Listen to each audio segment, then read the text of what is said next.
All right, let's get into it. Of course. Marial Machar. Yes. What's going on, man? Nothing much, man. How are you? Oh, good. Love it. Solid, man. How did you arrive in Australia? How did you start? What's your background? So, both my parents were born in South Sudan.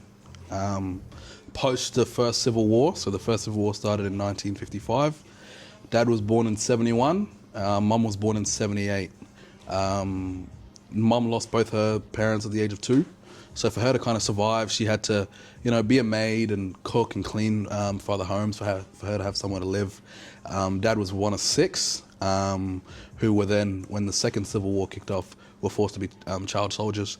After years and years of, conflict, they thought they hadn't known each other at this point, but Mum, with her group and her tribe, were walking to the refugee camp in Kenya, and Dad, with his group, were walking to the refugee camp in Kenya, and they met in an area called Equatoria. And when Mum and Dad met, the tribe thought it would be best for the family for them to get married. So they get married, they continue walking. This is for days on end, through conflict, through war. They finally get to a place called Kakuma refugee camp. So this is where Marial was born as well. So I was born there, my older brother was born there, and my older sister was born there. When I was born, I was infected with a stomach disease that the doctor said was going to kill me by the age of 2. Mum had to, get on motorbikes to get to Uganda for medical aid and all of this stuff. Eventually, we had an uncle here in Australia who applied for 14 visas, and out of 14 families, we got the winning ticket. Wow. We got on a bus to Nairobi to fly out of Nairobi, and again, the bus gets stopped by pirates, and everything that we had to come to Australia, money, jewellery, clothes, all gone. So we fly in. Our visa was supposed to be for Sydney, so I was supposed to be a Sydney boy.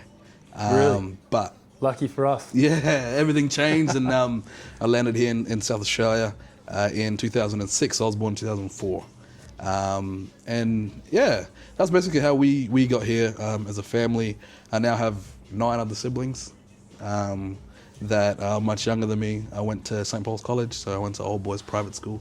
And that's basically the start of my story. Man, Yeah. Tell us about your life in Australia and getting going. I know this wasn't necessarily easy.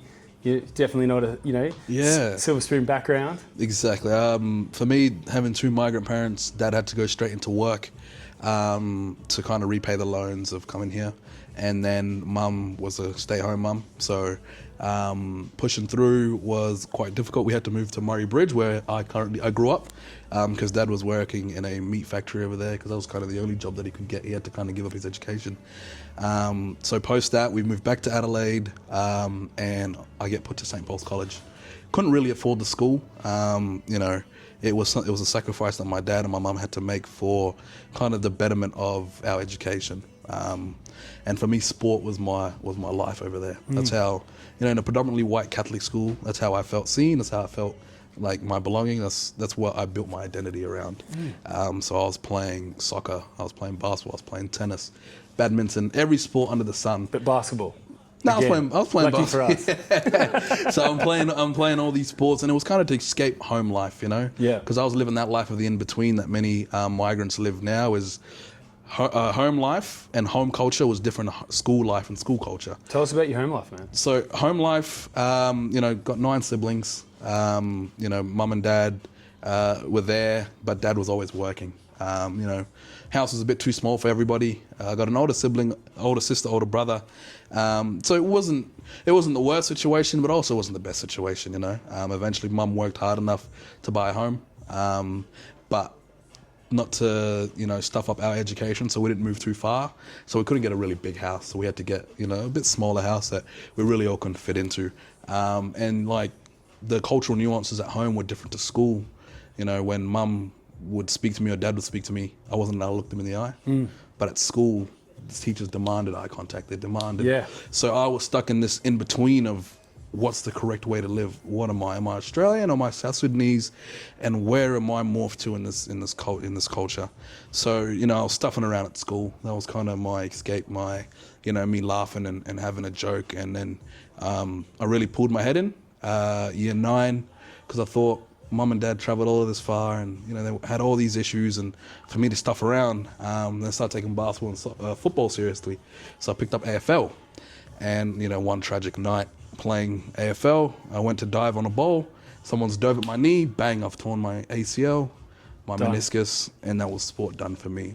And that kind of put me in a dark spot for a while, because that's how I felt like I belonged in society. And that's how I was seen at school. I was a guy that was really good at sport, really fast, could run, and one day, all gone.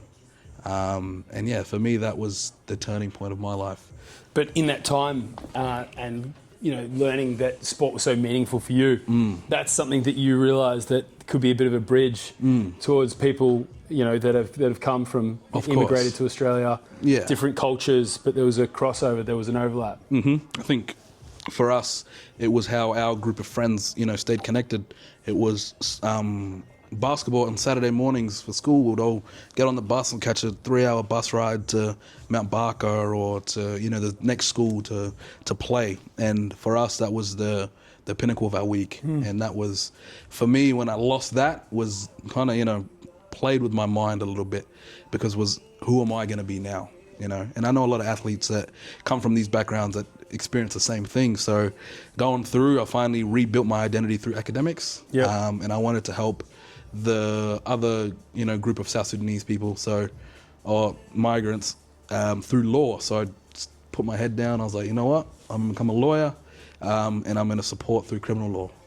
So I put my head down, do decently in year 12, graduate. And while I was in Kenya visiting family, my results came out and I was accepted to Adelaide Law School. And that was, for me, the beginning of something I thought was going to be a career down law. While I'm over there, a group of boys want to play basketball and I can't play anymore. So I said, you know what, when I get back home, I'm going to coach you boys. I'm going to give it a shot. I've never done it before. I get back home, we can't really afford creating new jerseys. So I remember St. Paul's, the school that I went to, we still had our jerseys. So we drive around all night looking for the St. Paul's jerseys. We chuck them on and we join our first tournament as the Eastside Rams. A group of 10 boys. This was 2020, end of 2022, going into 2023. Right. Coming out of COVID? Coming out of COVID. So we enter our first tournament in St. Clair and we come second. And the boys loved it. And then I seen that the way sport made them feel was the way it made me feel. So we thought, how can we open this up to some of the younger boys? Because sport in this country is really expensive, especially basketball. And a lot of the boys couldn't really afford fees and all of that stuff. So we thought, how do we make it free for the younger boys? So why is it important? You see, you're finding these kids, and it's called the CALD community, effectively. The CALD. What does that stand for? The community, CALD is culturally and linguistically diverse. And particularly people in those communities, if they're not sort of unified in sport, what are they getting up to? And maybe talk us through some of the stuff that you saw your mates, the pathways that you saw them going down. I think a lot of that sport gives a lot of structure. It gives you identity, it gives you purpose. And when you don't have those, a lot of young people tend to kind of lead down what they like to call antisocial behavior. And this is something that I've researched a lot. And antisocial behavior is what they call gang involvement, gang activities, but it's just a way for young people. It's also a form of club as well. Exactly. An association and place of being. Exactly. And if young people aren't finding belonging and identity in one thing, it's easy to find it in the wrong thing. And I thought that was important for us to kind of open the doors to have no barriers to entry into our basketball club. So one day after we posted on our story, hey, we're doing trials for younger people to be a part of this club. I'm at law school, I'm running a bit late, we're at St. Peter's, I booked one court. I walk out, I turn left from the big glass, there's 80 kids on one basketball court.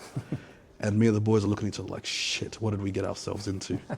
So, it's not the first or last time you've had too many people at a club. That's what I'm saying. So then we go, all right, we can't leave any of the boys out. All these young boys, we have to accept them.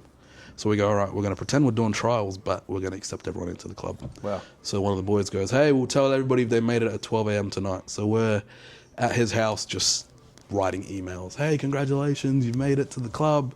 And that was the kickoff of everything. We went from 10 kids to over 100 overnight.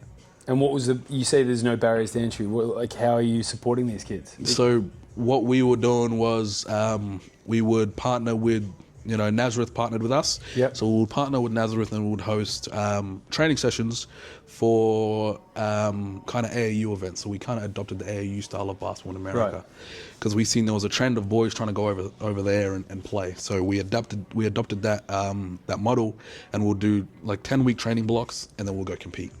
So our first competition was in Victoria, in Ballarat. We took 20 boys. Brett Marinoff, who worked at North Adelaide at the time, his son played with us. He didn't have to, but he went and hired a big 25-seater van. We chucked all the boys on there. And if you're from Victoria, you would know we stayed at Torquay. Yep. And the tournament was in Ballarat. It's not close. We were driving 2 hours back and forth for that tournament, and he did that all off his back. And the boys had such an amazing time, and it's one of the best memories that we still talk about to this day. When the time comes around June, everyone's sending the memories, and it's something that a lot of boys have kind of treasured. So moving on from that, we ended up going to Brisbane AAU. So we flew 60 kids over to Brisbane. And talk us through that, because that was probably, I don't know, it wasn't long after that tournament that you and I first caught up. Yeah. And you're telling me about this tournament, and I'm doing the math, and I'm thinking, that is a lot of airfares. That's you're telling me that you can't, these kids can't afford jerseys.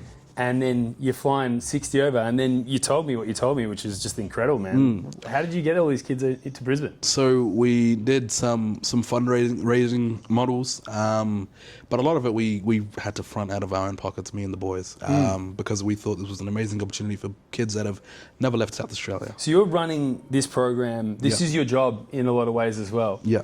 And instead of taking cash out of this club, you're now taking cash out of your own bank account and putting it for these tournaments, for these boys. Because it's incredible. The first tournament we went to was my first time out of South Australia, so I've seen the value in that. So when the opportunity came around to fly to Brisbane, we didn't bat an eye. We told the boys, "Hey, we'll help you with sponsorship. You come to my office. We'll draft up letters. We'll send them out."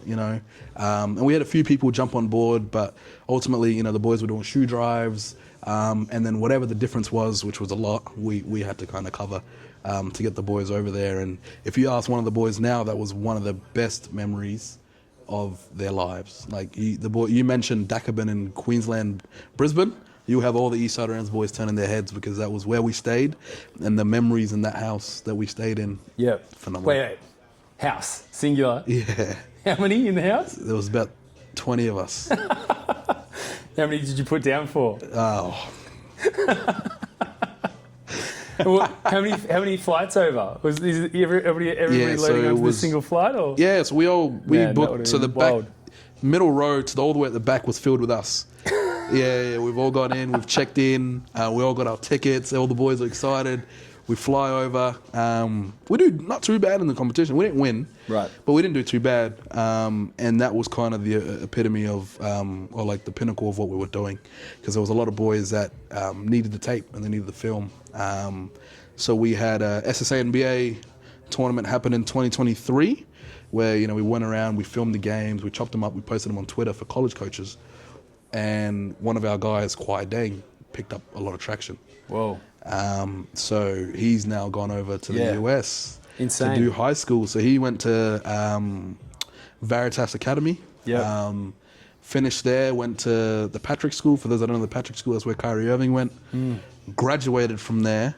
Came back, kind of all the boys were looking up to him. They were, "Hey, Kwai, how'd you do this?"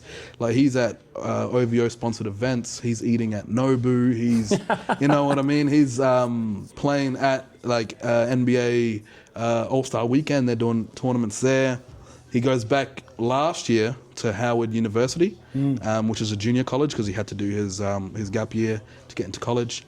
He's won the state championship, the regional championship, and the national championship. How old is he now? He's now 20, so he's went there, and then he's come back here, and he's flown straight to China to play for the emerging Boomers. Yep. And that there was a kind of a push for our program, because all the young boys are looking up to him and they want to. But he's not the only one out of your program to end up in college ball. But he was one of the first, and everybody else wanted to follow that. So we ended up sending almost 10 South Australians over there. That's wild. And then I flew over to visit the boys and kind of see how they are over there. And it does get a bit daunting being overseas with no friends, no family. So it's always cool for me to go over there and visit them. See them in dorm life. Exactly. Like living the proper college experience. Proper. Yeah, From South Australia to college ball. Yep. Kawhi ended up with offers from Ole Miss, Cal University. Every high major division college that is messaging him. And This is incredible. Yeah, he's come back this year. He's played with us in the SSA NBA tournament we ran last week. Yep. Where we won all 5 divisions. Yeah. Massive. Tell us a bit about that one, because that was massive as well. That was a massive event. You might have overstocked that stadium also, I've heard. We did. So we ran the South Sudanese National Basketball Association event that is ran every year. It started in 2004, but due to a lot of the antisocial behaviour issues in Melbourne, the government actually deemed it as a risk, a public health risk. I've heard. Yeah. You want to lean into that a little bit more? Yeah. Or is that stuff we can't talk about? No, we can talk about that. Yeah. Okay. So obviously there was. How are you contending with this? Because when we were talking about it, man, you were a bit heated with that one. Yeah. So, I think that's kind of what driven my work post the basketball club stuff. I had to figure out a way to kind of pivot and help young people in a more in a different way. So we started a well-being company. We call it RAM Sports Group, where we use sport as an engagement tool for young people in schools. So we work in 6 or 7 different schools up north with the Department of Premier and Cabinet, the Department of Education, and we kind of create holistic programs that help with school retention and behavior for young kids, because we understand them in a way, you know what I mean? So we would get much better engagement than when teachers would do it. Of course. So we created that model and we put it in the Youth Justice Centre as well. So we started working in there with young people and doing a lot of work in that space. And then not long ago, 2025 mid-year, so I've got a magistrate mentor from Melbourne. Yeah. And he called me, he's like, man, have you, because I was over in America visiting the boys. And I said, hey, I noticed that I was just rambling on. I noticed there's a difference between South Sudanese Americans and South Sudanese Australians. The culture disconnect is different. How so? So the Lost Boys of South Sudan, after the war, a lot of the people with no families were then sent to the US to study as part of the Lost Boy program. Right. So a lot of my uncles went to the US and had to be in dorm rooms and, went through education, got an education, and then started a family. So they had already assimilated to American life. Wow. So the way that they raise their kids is different to those who came here on humanitarian visas, who already had a family to raise and had to go straight into warehouses to raise their family. Right. And that disconnect between them. Also heading into these warehouses where there's a multitude of cultures, multitude of languages. Exactly. People aren't speaking to each other. Yep. Running SOPs. Yep. And just day in, day All of out, that. check in, check out, no Yep. up. No Exactly. up, so they're up not really to assimilating to what they Not at call all. Australian culture. But those in America have kind of, like my uncle, he's got 3 or 4 degrees. He's now raising these kids in what they call, obviously with the nuance of back home, they've got the roots of back home, but also they are raising them in that they've already lived the life of the in-between themselves. Yep. Compared to Australia, where they're now living the life of the in-between, and their young kids are now living the life of the in-between. Right. So I explained that to him, and he goes, have you heard of the Winston Churchill Fellowship? It's a really prestigious fellowship, and I think what you just did is what you would do over there. So let me jump on. So I jump on, and I'm seeing associate professor, I'm seeing like a bunch of, top level people in the fields of study, and I was like, there's no way I'm going to get this. But to make him happy, I'm gonna submit an application as a piss take, see how it goes. So As life goes. yeah, so I submit an application. I go, hey, I want to go to the US, I want to go to Canada, and I want to go to the United This Kingdom. is the Churchill Fund. Yeah. Winston Churchill Fund. The trust. The trust. Yeah. So I submit an application. I'm like, this is where I want to go. I want to learn about this, this, and this. So my question was the root causes of antisocial behaviour and gang involvement among East African youths around the world and how they're best supported. So I submit that. Then I get a call. Hey, you've been shortlisted for an interview. I was like, no way. I'm like, cool. I go to the interview. It's a big round table of like a bunch of professionals, and Shona Reed was the board at the time. Right. And I met Shona through the work she was doing as a guardian of young people. I was like, oh, Shona, I've got a meeting with you on Wednesday. She's like, oh, dear. And then, we started talking. I kind of tell my story in the interview. And then a few months go by and I go, hey, they go, I get an email, Churchill Trust, congratulations, your fellowship was successful. I'm like, shit. You got to do this now. I'm like, I've got to do this. So they fly us all to Canberra. I meet all the other fellows. Australians? Yeah, all Australians. Yeah, all Australians. Yeah. So we go there, I meet them all. I meet some really, really amazing people. And then it was my time to plan my travel. I'm like, shit, I did this as a piss take. What am I going to do? And then I started reaching out on LinkedIn to everybody that I knew was doing amazing work in the UK, Canada, and the US. In that cold community? In that community, that works with that community. Yeah. So my travel started, funny enough, in London with Arsenal Football Club.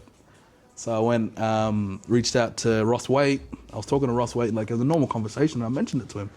I'm like, Arsenal do a program out there called No More Red, where on match day they wear white shirts to symbol no more knife violence. Right. And they do a lot of community work. And I mentioned it to Ross. Ross goes, funny enough, a few years ago I went and seen that program and I have a connect for you.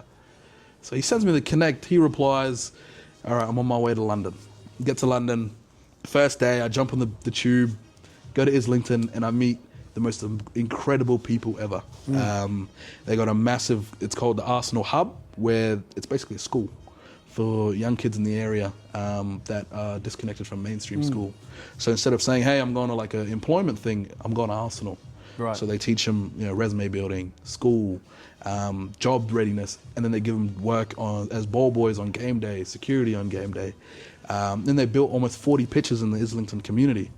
So I did that. And then I went to Brixton to meet with a organisation called Juventus in Winston. And that was the most amazing. Juventus and Arsenal. No, not Juventus. The organisation is the charity was called Juventus. Okay, sure. Yeah. So his name is Winston. It's a busy trip. Yeah. His name's Winston Yeah. Brixton.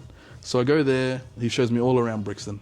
He goes, these are the areas that were gentrified. This is the deprivation that's in this area. And he said, if you come back tomorrow, you can speak to 2 young people that have been a part of this life and they're kind of moving their way out of it. I'm like, yeah, I'll be back tomorrow. Just go home. I come back the next day and I meet with these 2 amazing Caribbean kids who kind of go, hey, the issue is that there's no housing. I can't get into stable housing. The justice centres are overcrowded and there's no rehabilitation in them. So they're telling me all the things so I'm writing all this down. And then my next meeting was at the Feltham HMP, so a very notorious youth justice centre in London.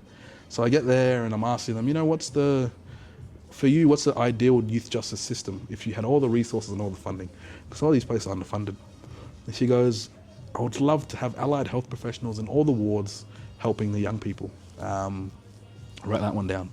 And then I go to Birmingham. So I'm not sure if you guys know what's Loughborough University. So I go give a talk at Loughborough University about sports for development to practitioners and how we're doing it here in Australia and all of that stuff.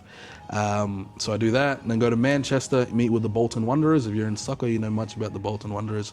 They were an EPL team back in the day, and about what they're doing in the community. And then I go to a beautiful boxing gym in the heart of Bolton.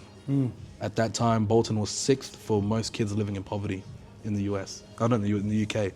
And they had a multifaceted level boxing gym where it was amateurs at the bottom. Yep. That helped fund the club. Yep. Upstairs was a mental health boxing gym for young kids in the area that couldn't really afford and weren't as good to be in the amateurs.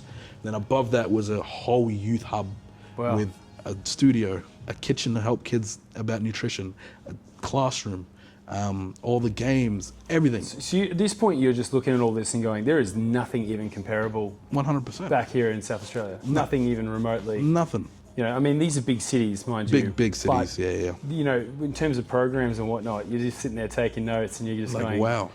Yeah. Is any of this possible back here? Yeah. Yeah. So then after that, I fly over to Toronto. So I was at the infamous Jane and Finch. So it's an intersection in Toronto where all the housing projects are, and I'm going around having a look at them and just wandering the streets. No, I was with a local, so I've reached out to a bunch of people, and they're showing me what's happening here, and it was me really looking at the Somali community in Toronto, because they've got a massive influx of Somalis over there. I mean, I guess back UK and the US, I mean, they have not dissimilar issues to each other in terms of with youth crime and whatnot. What are you looking at when you're seeing over these much worse for crime rates in terms of both? I mean, London in itself as well, Birmingham in itself.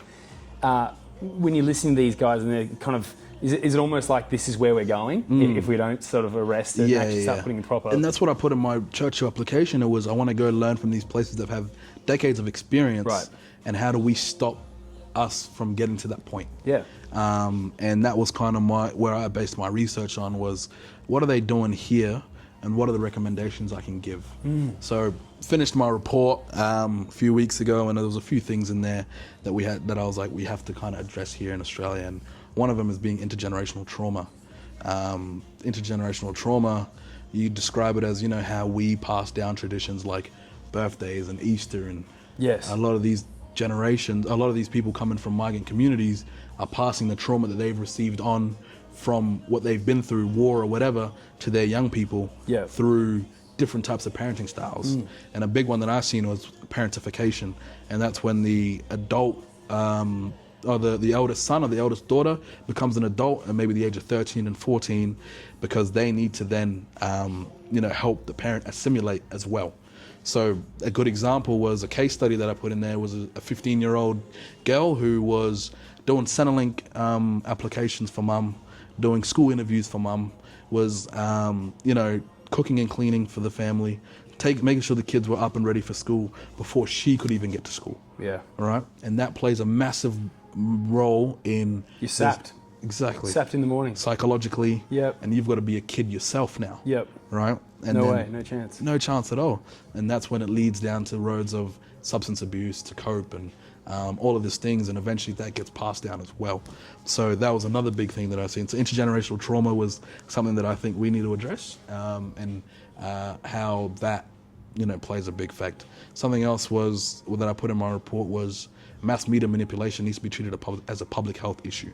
Yeah. So the way that the media portrays certain communities and minorities of communities to kind of put a stigma on the majority plays a massive role in how landlords rent their homes, plays a massive role of how kids get jobs. Housing was one of the number one things that person identified. Yep. So housing, it stuffs up the way police responds, jobs. So if young people can't get housing, they don't feel safe in their communities, and they can't get jobs. What other alternative pathway do they have?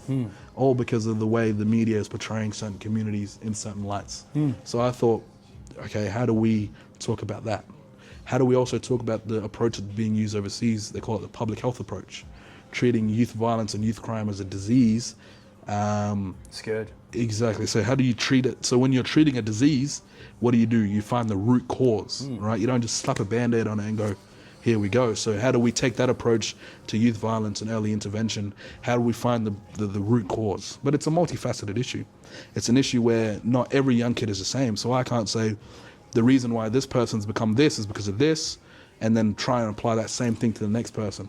When you're looking at in terms of coaching, which is where Eastside Rams initially came from, and you're dealing with these people that are coming from these sort of backgrounds and have this trauma attached to them, what are you seeing on the court, and in terms of what are you having to actually arrest on the court, from that, and deal with it from a coaching aspect? I think a lot of it is aggression. Yeah. So, built up aggression is kind of their way of letting it out. The energy that they kind of, portray. But when you look at it from that perspective, a love you brought up coaching, because that's something that we've been focusing on, is how do we help coaches understand that they're much bigger than they're a coach. Yes. You know what I mean? How do you teach them about exactly about in terms of trauma? So like a young kid coming from, you know, a Arab background, or who's missing trainings because of Ramadan, or isn't really putting in that much work because of their fasting. Yeah. You know, helping them understand that. So that's something that we've developed a training module online for sporting bodies. It's called What the Game Doesn't See, and it's helping coaches, officials, and sporting bodies understand what's behind all of that. Why we're not getting much traction from, you know, young women from multicultural backgrounds because of parentification. They have to play such a big role in the lives of their family for the family to be functional. They can't even think about sports. You know what I mean? And they're underrepresented in that statistic alone. 100%. So it's it's just understanding those small nuances of why a young kid might not show up, why you might not see a parent.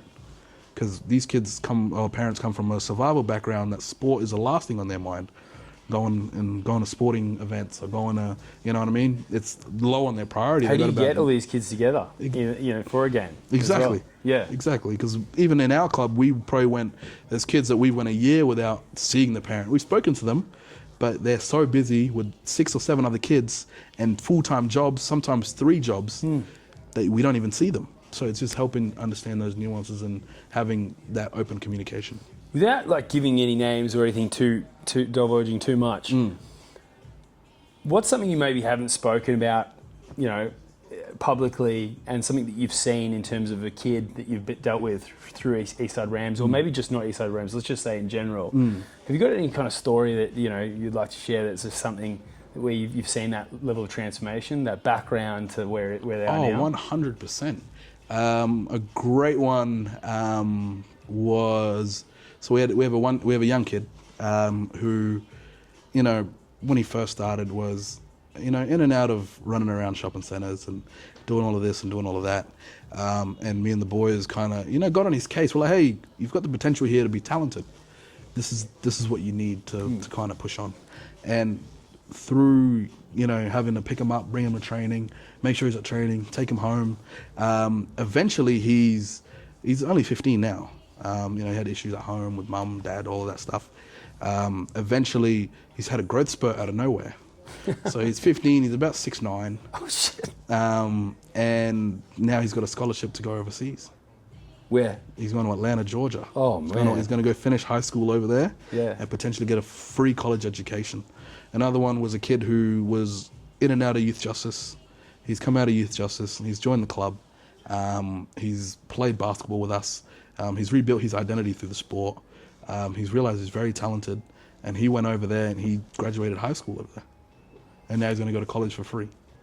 And you reckon these same kids, without this structure built around them, no way. Where do you think they could have ended up? There's endless possibilities with that. But none of them good. No. Yeah. You know, because that structure and people being there to kind of help you in that early intervention of, you know, belonging is the biggest thing. Belonging is the biggest thing, and economic stability is the biggest thing. Yeah. So if you can kind of hit one of the two or both, you'll change a kid's trajectory completely. And through ball, you'd definitely be able to find that. 100%. And through like our partners that we work with, like Raw Group of companies who sponsor the Sixers, who's helped me employ a lot of kids, go through stuff like that, and pushing that kind of thing. Even some of the boys that I've employed in our company all started as basketball players, and now they work for us. And speaking of that, let's talk about Eastside Rams, man, because I didn't realise how big it had got since we last talked. Massive. How many members in the club? Oh, we've got, that's a good question, closer to 200 here, and then we opened a branch in Brisbane, so there's almost 100 kids over there. Right, so 300 kids playing ball, organising them week in, week out, all the rest of it. How many staff have you got now? I've got 12. I've got 12, yeah. Yeah, 12 boys, yep. And they all came up with me through the program. That's incredible. So, I mean, and it's just you. Yeah. You're organising this. Me and the boys. I can't take all the credit. Okay, no, of course. I forgot about the 12, of course, yeah. But in terms of, you haven't been privately funded here. No. Every dollar you've scratched for and you've found. Yeah. It's 12 now with 300 members. You're getting to that point of sufficiency now. This is financially viable to continue going. Yeah. What does that feel like? Man, it's hard, man. I was right next to this, we're in Victoria Square. Yeah. I used to be in that office working 16-hour days, looking for days. I heard that hasn't changed. Nah. Oh, you could say. Yeah. Well, it's changed a little bit, not completely. You're not in that home with everyone else now. I moved out on my own, got my own home office. You got your home office now? Yeah, that's good. Yeah, some can say I've been a bit slack. I haven't been waking up early anymore, so... Yeah, right. But you've been grinding. So how old are you, Marial? 21. 21. And when did you first get your own office in the city? 18. 18. So you said, you know what? Literally, I can't move in this house. Mm-hmm. I can't get my own space. And you went out and you got yourself an office in the city just so you could spend 10 hours at your craft a day, sometimes blowing out to 16 hours a day. While doing law school. While doing law school. So you're paying for this office, and then next thing you know, your mates are starting to join the club, but also spend time in this office as well. In the office, yeah. How many of you in this office now? We have 12, 5 work in the office, and the rest work in schools and youth justice centres. Right. Yeah. So they're out and about. Yeah. And so I just thought that was the most incredible thing ever. It's amazing, man. To get out there and actually be able to study and focus on and then do East Side as well. It got hectic, man. You've got your office at 18. And how much do you credit getting out and into your own space? How much do you credit that in terms of your success? Huge, man. Huge. I think I couldn't mix. We used to try to work out of the Mawson Lakes Library. So, hey boys, let's go. We got to get this done. We'll go in there for an hour, and hey, I've booked a room. So we sat down one day, and I told the boys we need an office, and they're like, Marial, you're in over your head. Why do you need an office? We don't need to spend all this money. And now if you ask them again, they're gonna say he was being delusional, he was being stupid, but it got us to where we are. Right. And that's a lot of things that my boys kind of credit me on. Is like, I might say something outlandish at the time, but down the track, I'm gonna sit there. I'm gonna say, hey mate, have a look at this, and look what we've done. What's the future for Eastside? Wow. See, I want to, for me, transform it into more of a therapeutic organisation that helps more clinically. I want to, employ some allied health professionals to help with our community. Looking at, nurses as well in terms of that, working with young women in our community, and kind of push it on to Brisbane. So we've started our expansion there. We're going to try to do some one-on-one cultural case management with schools with a higher African content of young people, to kind of help lessen the load on schools a little bit. Right. What does that look like?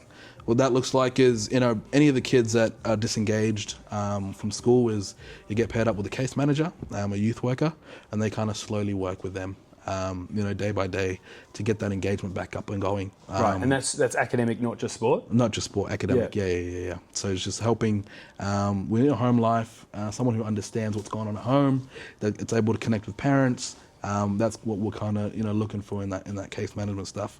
We're doing a lot of consulting now with sporting bodies and schools, and we're trying to kind of launch that service. While we've got this, is there any sporting bodies in particular that you wish you had a closer bond with? Yeah, Basketball South Australia is one. Yes. Aiming high here, the NBL would be a big one with all their charitable arms and the work that they're doing. I'm meeting with Basketball Victoria on Wednesday, so we hope, flying out to Melbourne, see how that goes. Yep. To try and pitch the program I was talking about, what the game doesn't see, and that's cultural competency training for sporting bodies to help them understand the nuances of culture and having them embed that. Because from my experience, a coach is always the one consistent person in a young kid's life. That's probably going through a lot of things, and that's the one person they see every week. And that coach needs to be equipped with the right tools to be able to support the young person so they don't lose them. It's also the circuit breaker every week. Exactly. You get out of that house, you get out of that environment, those everyone's sort of same direction, the people that they're with in that environment are the same direction. I can imagine it being quite a profound circuit breaker. 100%. In terms of Victoria, that's where I've initially came from, and I know there's a lot of problems in Victoria. Is that something in your focus as well? being home of the NBL as well? Yeah, I think for us it's more so, trying to do that upskilling of practitioners over there. We're kind of focusing on Brisbane because Brisbane, there's nothing out there that's supporting the young people that we know of. From a South Sudan point of view, what is the highest population of South Sudanese? It's in Melbourne. I thought it was. I think there's the biggest diaspora in the world. Really? Yeah, after Nebraska. What programs are they running both and not running in Queensland? Is there any other sort of programs that you've seen and you've gone, okay, I know a good friend of mine, Ahmed, who runs Youth Activating Youth, is doing an amazing job in Victoria. Yep. There is, there's a lot of organisations running in Victoria at the moment. Yeah. 16's Yard, my friend Riak and his brother Marba Rose, they're doing a great job. They're young people that his older brother was entrenched in that life, came out, changed his life around. Now he's mentoring a lot of the young people. So they're doing a pretty good job in Victoria to the fact where we can kind of go, I think they're doing a good job over there. I was over there, they're doing board meetings, they're really proactive. And I think that's where we need to get Australia to. We need to get it to a proactive state, not reactive, and not to react when when something happens. We've got to put procedures and frameworks in place that stop things from happening. Because if we change our mindset to being proactive, we'll have far less issues. 100%. Back to ball. Mm-hmm. Where do we see Eastside Rams in the next couple of years? Well, the goal is to have teams all over Australia. Right. Potentially running a league. A league? Potentially. Hey. I think we need to challenge basketball in Australia a little bit. I think it needs a bit more innovation. I think it's going. It's going. It's got more steam than I've ever seen it. It has, but I think we need just a bit more innovation, just a bit more. Allow that American style, kind of basketball here, where it's really competitive at all levels, from school. Our school basketball here in South Australia isn't really as competitive as it is over there. So if we can pick that up... That's a proving ground. That's how we get great players. Exactly. Otherwise, it's just left to the clubs doing all the work and mum and dad's driving their kids on a Saturday. Exactly. If you have the schools doing a bit more work in that space, exactly, we have a better proving ground. Exactly. So if we can innovate something in that aspect, you know what I mean? With Eastside. I hope so. We had our event. We had 1.3 million people watching online. 1,300 in St. Clair on the last day. What did that look like? It was hectic, man. I'll send you a video later. You look right. We'll put it up. The entire court is surrounded. You look left, the entire bleachers is full. That's a 700-person bleacher. Who puts this together? So we put it together. Just you? Me and the group of boys. What other clubs are coming in for this? So there's a lot of South Sudanese clubs in Melbourne. So Red Roo, which are out in Dandenong, we're out here. But you guys are putting this on? We put it on, invited. There was like 700 athletes here, 600 athletes. And name some of the big players in this tournament. So we had who are the up and comers? We had Kwai Deng in there. Yeah. We had Raheem Brown's son. Really? RJ. He's South Australian. Yeah. He's a player. Yeah. Player and a half. There's a few more there from Victoria. Some of the boys, like the Longhorns boys, a lot of them went back to college. Right. They left early, like Mading Kwani and all them guys that at Georgia. And I reckon it would have been a better fight if they were here, but we whooped them. I love that. I think we should end on that. Let's do it. Man, I love you. Thank you so much. Appreciate it. That was good.